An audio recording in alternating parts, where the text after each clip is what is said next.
किसान कांग्रेस और शहर कांग्रेस ने भी इस संबंध में ज्ञापन दिया है। और एक महत्वपूर्ण बात ये आई है कि कल बाजार चारघाटा में जो प्रभारी थे उसको सस्पेंड कर दिया गया है। ये खानापूर्ति वाली बात है कि 26,000 कुंटल धान चूहे खा गए, ये तो हास्यास्पद वाली बात है। और पंडरिया विधायक भी ऐसा कोई बयान दी है, उनको भी ये हास्यास्पद लगता है, ये कहीं ना कहीं घोटाले वाली बात है। और सिर्फ बाजार चारघाटा के प्रभारी के ऊपर कार्रवाई, बगर्रा चारघाटा जो बगर्रा धान संग्रहण केंद्र है वहां भी तो 4,000 कुंटल का धान का घपला हुआ है, उस पर कार्रवाई क्यों नहीं की जा रही? पहली चीज। और दूसरी महत्वपूर्ण बात, जो पुराना डीएमओ थे चंद्रा, उन पे कार्रवाई क्यों नहीं की जा रही है? ये क्या कोई दबाव पे कार्य किया जा रहा है? क्योंकि कवर्धा जिला है, कवर्धा जिले में जब भी कोई महत्वपूर्ण विवाद आता है या घोटाला आता है तो इसको किसी दबाव में दबा दिया जाता है। तो ये क्या चंद्रा को भी बचाने का प्रयास किया जा रहा है?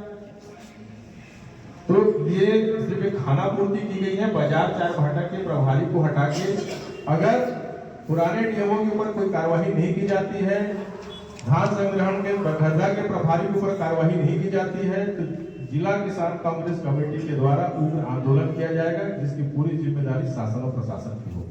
और ये बड़ी बड़ी बातें कर रहे हैं कि हम 100 नहीं 125 दिन का रोजगार देंगे बिना बजट के। और एक और महत्वपूर्ण बात आपको बताऊंगा कि जब हमारी सरकार थी, हमारे गुरु रुद्र कुमार जी उसमें कैबिनेट मंत्री थे, कोरोना काल का जो समय था जिसके मुख्यमंत्री भूपेश बघेल जी भी थे, उस समय इस कांग्रेस पार्टी की सरकार ने 100 दिन का रोजगार दिया था। तो ये फर्क है भारतीय जनता पार्टी और कांग्रेस में। कोरोना काल में हमने 100 दिन का रोजगार दिया है और इनकी 11 साल से सरकार है। ये 11 साल की सरकार में इनका साल का जो औसत है 38 दिन का रोजगार है, तो ये 125 दिन कहां से देंगे? पहले जो मजदूरी दर था वो पूरा केंद्र सरकार वहन करती थी, अब इसको 2 पार्ट में बांट दिया गया है। 60% सेंट्रल गवर्नमेंट देगी और 40% स्टेट गवर्नमेंट। तो ये बेवजह का राज्य सरकार पे वित्तीय भार दिया जा रहा है और ये कोई गारंटी नहीं, क्योंकि आप छत्तीसगढ़ में ही देख लीजिए, छत्तीसगढ़ सरकार के पास पैसा नहीं है, तो ये पल्ला झाड़ने वाली बात हो जाएगी कि हमने तो पैसा दे दिया है, बाकी आप राज्य सरकार के ऊपर निर्भर रहेंगे। ये कहीं ना कहीं ये धीरे धीरे इस योजना को बंद करने का ही प्लान है। ये उसकी एक शुरुआत हो चुकी है, जिसका कांग्रेस पार्टी विरोध करती है और आज ये जो प्रेस वार्ता है उसी का एक शुरुआत है। सबसे बड़ा धीरे करके सारी योजनाओं को बंद करने का काम करती है। वो लाइन कहीं नहीं थी, लेकिन स्पष्ट बात यह है कि इनको तो महात्मा गांधी जी से भी दिक्कत है।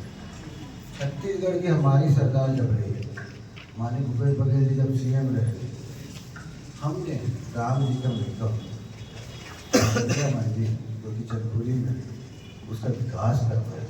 हमारी सरकार ने राम वन गमन पथ बनाया, तो अब कैसे राम जी का विरोध करेंगे? हम तो मानते हैं राम जी को, हम सभी समाज को मानते हैं। बल्कि अगर विशेष तौर पर मेरी बात करेंगे तो परम पूज्य बाबा जी ने तो कहा है कि सभी समाज सभी धर्म के लोगों को साथ में लेकर चलना। हम इस पर नहीं जाते हैं, लेकिन विशेष तौर पर उनका काम है महात्मा गांधी जी का विरोध करना और खड़गे बोलना और गोडसे जी के नारे लगाना। प्रधानमंत्री बने तब से निरंतर इनके द्वारा पुरानी योजनाएं जो चलती जाएगी, या तो उसका नाम बदलने का काम किया गया या बंद करने का काम किया गया। शुरू में सरकार बनते ही साथ इन्होंने पहले सेशन में इन्होंने कहा था लोकसभा में कि मनरेगा जो है वह कांग्रेस सरकार की, कांग्रेस शासन काल की एक टूटती हुई योजना है। लेकिन 11 साल सेंटर में बीजेपी सरकार बनी रही, उसके बावजूद भी उनमें ये हिम्मत नहीं हुई कि उस योजना को बंद कर सके, जबकि उनके द्वारा प्रयास बहुत किया गया। जब आखिरकार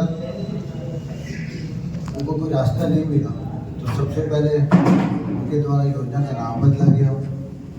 साथ ही साथ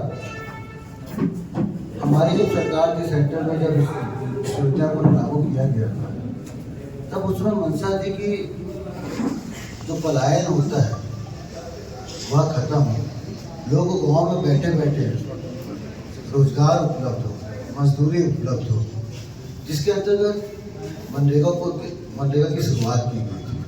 मनरेगा एक ऐसी योजना है कि गांव की मांग के अनुरूप पंचायत के द्वारा प्रस्ताव बना के दिया जाता है और उसके अनुरूप पूरे प्रदेश में, पूरे हिंदुस्तान मांग के अनुरूप काम होता था। लेकिन आज की तारीख में इन्होंने नाम बदलने के साथ साथ सीधा मोदी जी ने पॉइंटेड कर दिया इनकी सरकार ने। अब पता नहीं कि इनको ये लाभ पहुंचाना चाह रहे हैं, अब इनके ठेकेदार को पहुंचाना चाह रहे हैं कि इनको पहुंचाना चाह रहे हैं। पॉइंटेड लिस्टेड करके बाकी योजनाओं को मनरेगा के अंतर्गत जो था गाँव की डिमांड के आधार पर उसको इनके द्वारा बंद कर दिया गया। उन्होंने पूरा विधानसभा चुनाव लड़ा था और इन 2 साल में कितनी गारंटी इसी तरीके से शायद सरकार विफल। तो ये सिर्फ आम जनता को गुमराह करने का इनके द्वारा काम किया जा रहा है। सबसे बड़ा उदाहरण तो आपका बढ़ रही है। भाजपा सरकार गारंटी दे, इसमें बदलाव जो किए गए हैं उसको तत्काल वापस ले, काम के अधिकार को पुनः बहाल करें। साथ ही साथ अगर वाकई में मजदूरों की, किसानों की लिए कुछ अच्छा सोचते हैं तो इनको मजदूरी दर 400 रुपया करना चाहिए। ये हमारी मांग है। पंचायत पे चाहेगी, उस पंचायत पे काम देगी। पंचायत के प्रस्ताव का अब कोई मतलब नहीं है। पंचायत को जो बहुत बड़ा पावर था वो प्रस्ताव जो है अब सिर्फ औपचारिकताएं रह जाएंगी पंचायत के पास, वो सारी पावर उनकी खत्म हो चुकी है। एक महत्वपूर्ण बात है कि पंचायत पावरलेस हो चुका है। कबीरधाम जिले के खबरों के लिए आप बने रहे खबर योद्धा के साथ। आप सभी का बहुत बहुत धन्यवाद। इसके साथ ही आप खबरयोद्धा.com में जाकर भी छत्तीसगढ़ और मध्य प्रदेश की खबरें प्राप्त कर सकते हैं। गूगल में खबरयोद्धा.com लिखने मात्र से ही हमारा वेब पोर्टल आपके सामने आ जाएगा।